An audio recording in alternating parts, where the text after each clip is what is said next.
Pernah nggak sih kalian kepikiran kenapa di Lampung itu banyak banget orang Jawa?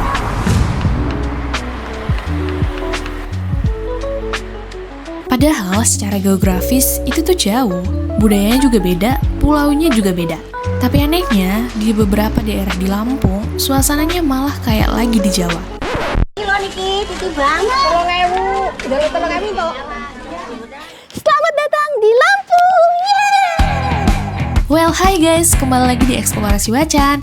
Kali ini kita akan bahas dan lihat langsung program terbesar dalam sejarah Indonesia yang namanya Transmigrasi. Pas banget nih, aku lagi ada di Museum Transmigrasi Lampung. Fun fact, ini adalah museum ketransmigrasian pertama di Lampung, bahkan jadi satu-satunya di dunia. Banyak orang kenal Lampung sebagai gerbang Sumatera, tapi nggak banyak yang tahu provinsi ini adalah salah satu laboratorium sosial terbesar di Indonesia.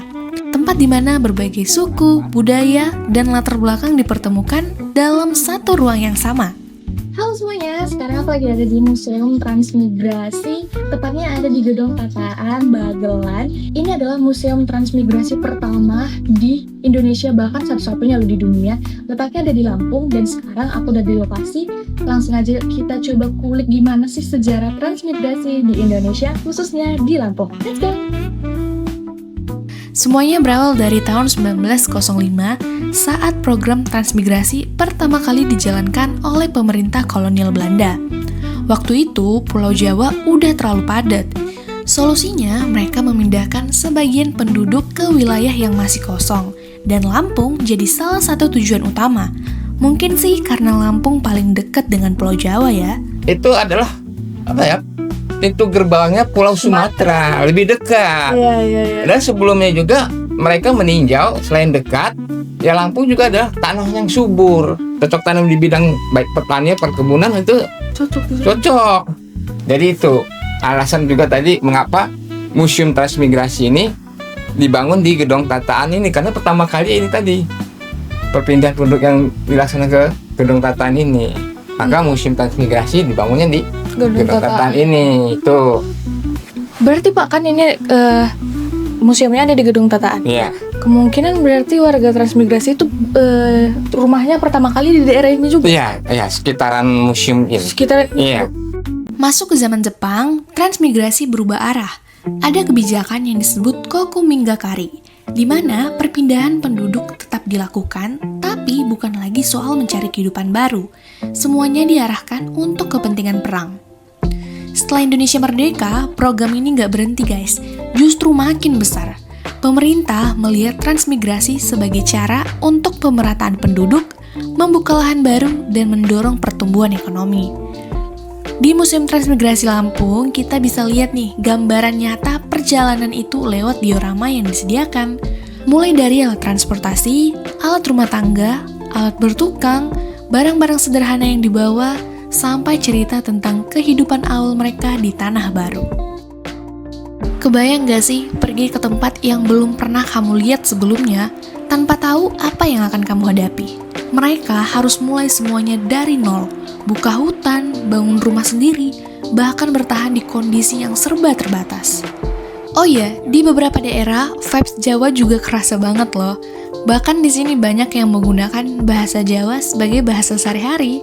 Terus tata kampungnya khas, seolah-olah mereka tuh nggak benar-benar pergi, cuma memindahkan kampung halaman mereka ke Lampung. Selain Jawa, di Lampung juga ada Kampung Bali. Suasananya langsung berubah, pura berdiri megah, ornamen khas Bali ada di mana-mana, dan tradisinya masih hidup sampai sekarang. Cerita ini makin lengkap waktu aku mampir ke Museum Lampung. Di sini kelihatan jelas bagaimana budaya lokal Lampung akhirnya berbaur dengan budaya pendatang. Untuk melengkapi cerita kita di Lampung, sekarang aku udah ada di Museum Lampung. Ya guys, sekarang aku lagi ada di Museum Rawajurai Lampung. Dan di sini itu guys, ada lebih dari 4.700 koleksi benda bersejarah dan budaya mencakup masa prasejarah hingga modern. Sekarang udah makin penasaran kan isinya apa aja? Let's go, ikutin aku!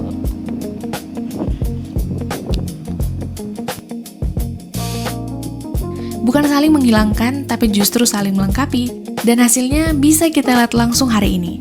Yuk kita coba fokus sama benda-benda bersejarah yang ditinggalin sejak zaman prasejarah ya.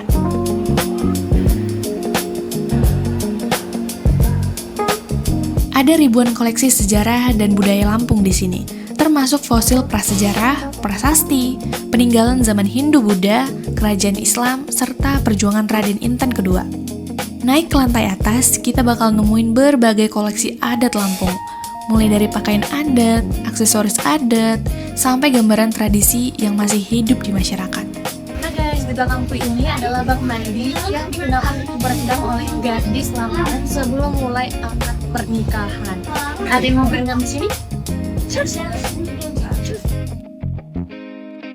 Dari sini kita jadi tahu ya, meski jadi tujuan transmigrasi besar-besaran, budaya asli Lampung gak hilang, justru tetap hidup dan berjalan berdampingan dengan budaya para pendatang.